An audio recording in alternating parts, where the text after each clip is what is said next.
আসসালামু আলাইকুম। কেমন আছেন আপনারা সবাই? আশা করি খুব ভালো আছেন।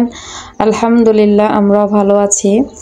কাছে বা দূরে, দেশ বা দেশের বাহিরে যারা আমার আজকের এই ব্লগটি দেখতেছেন তাদেরকে জানাচ্ছি অসংখ্য ধন্যবাদ। আর আমার এই লাইফস্টাইল ব্লগটা আজকে সকাল থেকে আমি আমার ভিডিওটা স্টার্ট করেছি। আমার খুব ইচ্ছে যে আমার লাইফস্টাইলগুলো একদম সকাল থেকে রাত পর্যন্ত কী করি সেগুলোই আপনাদের সাথে শেয়ার করা, কিন্তু আসলে বাচ্চাদের ঘরে সেটা একদমই অসম্ভব হয়ে পড়ে। আমার দেখা অনেক ব্লগারই আছে যারা অনেকগুলো বাচ্চা মানে সিমিলার বলতে খুবই কাছাকাছি এজ তাদের। তো তাদের ব্লগগুলো আগে দেখতাম, অনেক নামটা মেনশন করতেছি না। তো ওনাদেরকে দেখতাম যে খুবই টিপটপভাবে চলাফেরা করে, প্রচুর কাজ করে। তো আমি ভাবতাম যে এত বাচ্চা কাচ্চা নিয়ে যে ওনারা কিভাবে এত সুন্দর করে এত একটা বিশাল বড় বাড়ি ম্যানেজ করে। ভাবলাম যে বাচ্চাগুলো বুঝি এমনই শান্তশিষ্ট ভদ্র, না হলে তো এভাবে সম্ভব হতো না। পরে একদিন ওনারা বলছিল যে না, এরকম কোনো কিছুই না, ছোট ছোট ভিডিও ক্লিপ শেয়ার করছিল যে সোশ্যাল মিডিয়াতে, যে আসলে প্রত্যেকটা মায়ে তাদের বাচ্চাদেরকে নিয়ে স্ট্রাগল করে, সেটা আমরা ক্যামেরার সামনে দেখাই বা দেখাই না। তো আমি হালকা পাতলা ভাবতেছিলাম যে না, আমি একটু দেখাই যে আমার বাচ্চারা আমাকে সকাল থেকে রাত পর্যন্ত বা যতটুকু পারি আপনাদের সাথে শেয়ার করা, যে কি পরিমাণ অত্যাচার টর্চার তারা দুই ভাই বোনে আমাকে করে। মাশাল্লাহ, অবশ্য আমার মেয়েটা এখন মাশাল্লাহ একটু বড় হয়েছে, আমাকে বুঝে। ঘরে যদি কেউ না থাকে বা ওর বাবা বা ওর ফ্যামিলি মেম্বার্স, নানু দাদু সবাই যদি একটু দূরে থাকে, তাহলে মেয়েটা আমাকে একটু বুঝে যে না, আমার মা এগুলো পছন্দ করে না, জাস্ট আম্মুকে একটু হেল্প করি। মাশাল্লাহ, এই বয়সেও যতটুকু পারে ততটুকু আমাকে হেল্প করে, তার ভাইকে ম্যানেজ করে রাখা, যেন কান্নাকাটি না করে। আমি একটু শাওয়ারে গেলে বা কোনো ইম্পর্টেন্ট কাজ করলে, কিন্তু আমার ছেলেটা এত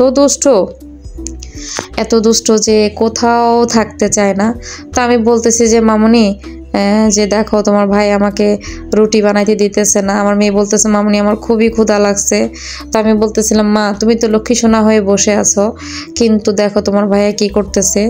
তো সকালবেলা যখন নাস্তা বানাবো তখন কারেন্ট চলে গিয়েছিল। তোর বাবা যেহেতু দেরি হয়ে যাচ্ছে, এই যে এখন 9:30 এখনো বাজে নেই, আরো 5 মিনিট বাকি আছে।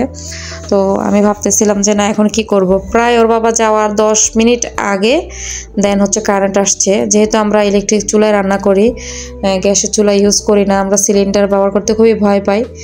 দেন তাড়াহুড়ো করে বুদ্ধি করে একটা ওকে স্যুপ নুডলস বানিয়ে দিয়েছি। খুবই মানে সিম্পলের ভিতরে একটা নুডলস রান্না করে দিয়েছি, ও খাইছে আর তার ছেলেকে নিয়ে আড্ডা মারছে। সেটা ফার্স্টের ভিডিওতে দেখতেই পাইতেছেন। তবে মাশাল্লাহ মাশাল্লাহ বলতে হবে, ওর বাবা এখন হালকা পাতলা আমাকে খুবই সাহায্য করে কাজে, বলতে বাচ্চাদেরকে রাখে বা ওদেরকে খাইয়ে দেয় কাছে থাকলে, যেটা আমি স্ত্রী হিসাবে তার কাছে সবসময় আশা করেছিলাম। তো হালকা পাতলা করতেছে, আশা করি আস্তে আস্তে ঠিক হয়ে যাবে। আমার কথা হলে টুকটাক আমাকে হেল্প করলে, যেগুলো আমার সংসারের কাজ সেগুলো তো আমি করবই, কিন্তু বাচ্চাদেরকে মেনটেন করে সেগুলো ম্যানেজ করা, তুমি দূরে থাকো সেটা হচ্ছে এক কথা, তুমি কাছে থাকা অবস্থায় যদি আমাকে হেল্প না করো, তাহলে আমি কিভাবে সংসারটা ম্যানেজ করব। কারণ একটা মায়ে জানে যা বাচ্চাদেরকে ম্যানেজ করে সংসার সামলানো যে কতটা কষ্টের। কি আমি একদিক দিয়ে করি, ওরা অন্য দিক দিয়ে নোংরা করে। আমি সিম্পল একটা রুটি বানিয়ে আমার ছোট বাচ্চাটাকে দিয়েছি, আর এদিক দিয়ে এসে দেখি আমার মেয়ে একদম একটা বাজে কাজ করে ফেলছে। সেটা হচ্ছে এখানে চিনির বয়মটা রেখে গেছি, সে চিনি উঠায় দুধের মধ্যে দিছে। বাইরে বৃষ্টি হচ্ছে, আপনাদের হয়তো বা দেখাইছি জানলা দিয়ে হালকা পাতলা বৃষ্টি হচ্ছে। তো ভাবছিলাম যে একটু চা বানাই খাবো, বৃষ্টি হলে আমার চা খেতে খুব ভালো লাগে। দেখেন আমি একটা রুটি সেঁকতেছি, সেটা রাখবো সেই সুযোগটুকু আমাকে দিচ্ছে না। ঘর দুয়ার অবস্থা খুবই খারাপ। সকালে উঠে আসলে এগুলো ক্লিন করাটা খুবই টাফের হয়ে পড়ে, কারণ ওরা আমাকে একটু সুযোগ দেয় না। দেখেন কি কি কান্নাকাটি করতেছে। তো আমার মেয়ে, আমি 4 জন মানে দুধ গোলায় রেখে আসছি যে 1 কাপ চা বানাবো, ও কি করছে সেইখানে আরো কয়েক চামচ চিনি যায় ঢেলে দিছে। মানে ঢালছে বোঝেন নাই, মানে আমাকে বলবে যে তোমাকে আমি হেল্প করতেছি, আর ও চিনি নিয়ে তার মুখের মধ্যে দিবে, সেটাই তার কাজ। তো এইভাবে আমার দিনগুলো কাটতেছে। আগে খুবই রাগ হইতো, এখন আর রাগ হয় না, যে আসলে ওদের ছেলেবেলাগুলো আমি নষ্ট করতে চাই না। আমি পরিপূর্ণ আমার বাচ্চাদেরকে এখন সময় দেওয়ার চেষ্টা করি। ওদেরকে বুঝি যে ওরা যেটা মন চায় সেটা করুক, আমি তাদেরকে সাপোর্ট করব। কিন্তু জাস্ট আমাকে ওর বাবা একটু হেল্প করলেই চলে, যেমন আমাকে একটু সাপোর্টই হইলেই চলে। আমার এত ভালো লাগতেছিল, আমি রুটি খাইতেছি, তো ওই পাশে গেছি, এই সাইসে দেখি সে পুরা বিছানা আলু ভাজি দিয়ে পুরা বিছানা নষ্ট করে ফেলছে। তো আমি আলু ভাজিতে অত বেশি ঝাল দেই না, হালকা একটু মরিচ দিয়েছি যেন মাইমুনা খেতে পারে। কিন্তু আমার বাচ্চাটা দেখি আলু ভাজি খাইতেছে, খুবই ভালো লাগতেছে, একটু একটু মুখে দিয়েছে। দেখেন ঘর দুয়ার কি অবস্থা।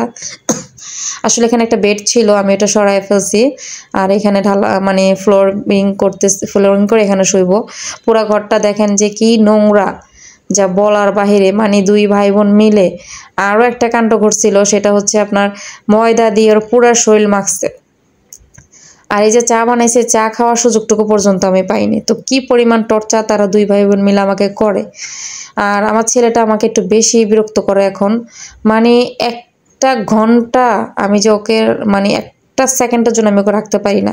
এই দেখেন, এই যে ওদের ভাই বোনকে রেখে গেছি ওই রুমে, আমি একটু ঘরদুয়ার গোছাবো, এই যে আঙ্গুলটা ফ্যানের মধ্যে দিয়ে কেটে ফেলছে। কি একটা অদ্ভুত যন্ত্রণা, মানে ভালো করে দেখাইতেও দিতেছে না, খুবই কষ্ট লাগতেছে। মানে আমি সকাল থেকে 12টা পর্যন্ত শুধু নাস্তা খাওয়ার টাইমটা পাইছি খুবই অল্প সময়, আমি পর্যন্ত চাটা পর্যন্ত খাইতে পারি নাই। তো ওদেরকে ফ্রেশ করায়া সুন্দর করে সব ঘর দুয়ার ক্লিন করে, মানে ওদেরকে ঘুম পাড়াইছি, ইউসুফকে ঘুম পাড়ায়া সব ঘর দুয়ার ক্লিন করছি। কারণ ক্লিন না করলেও যেখানে ময়লা পায় সেখানে সেই ময়লাগুলো মুখে দেয়। আজকে ভিডিওটি যদি ভালো লেগে থাকে তাহলে অবশ্যই একটা লাইক দিবেন আর কমেন্ট করবেন। আল্লাহ হাফেজ, আসসালামু আলাইকুম।